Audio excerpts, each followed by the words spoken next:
ही पनीर भुर्जी खाऊन स्वराचे एक्सप्रेशन तुम्ही बघूच शकता. आज घरीच पनीर बनवून घेतलं. भुर्जीसाठी सर्व भाज्या कट करून घेतल्या. आधीच सर्व भाज्यांची चॉपिंग करून घेतली ना की भाजी बनवायला खूप कमी टाइम लागतो. तेलात जिरं, कढीपत्ता, हिंग, हिरवी मिरची, कांदा, शिमला मिरची, टमाटर टाकून परतून घेतलं. नंतर मग सर्व मसाले त्यात ऍड केले. मसाले करपू नये म्हणून थोडंसं पाणी देखील घातलं होतं. हे सर्व आधी शिजू दिलं. नंतर त्यात पनीर मॅश करून टाकलं. आता एखादी रेसिपी बनवली आणि स्वराचा हात त्या रेसिपीला लागला नाही तर तिच्यात टेस्ट कशी येणार ना. मग आम्ही दोघी जेवायला बसलो. स्वरा इथे मला म्हणते, वाव मम्मी, खूपच टेस्टी झालीये भुर्जी.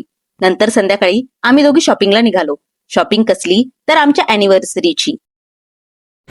हॅलो गाईज, 2 दिवसांनी आमची अॅनिव्हर्सरी आहे आणि त्याचसाठी स्वराने सकाळी सकाळी पप्पांना ऑफिसला जाताना चक्क 50 रुपये मागितले. मी म्हंटल, बाळा कमी मागायचे ग, 50 रुपये जरा जास्तच होतात नाही का. 50 रुपये घेऊन ती दुकानात गेली आणि हे सर्व चॉकलेट तिने घेतले. म्हणे मी अॅनिव्हर्सरीला हेच गिफ्ट देणार आहे. आता हे गिफ्ट आमच्यासाठी आहे की तिच्यासाठी हेच मला कळत नव्हतं. हे बिस्किट तुम्ही कधी ट्राय केलंय का? मला तर खूप आवडलं. नसेल केलं तर नक्की ट्राय करून पहा. चला बाय.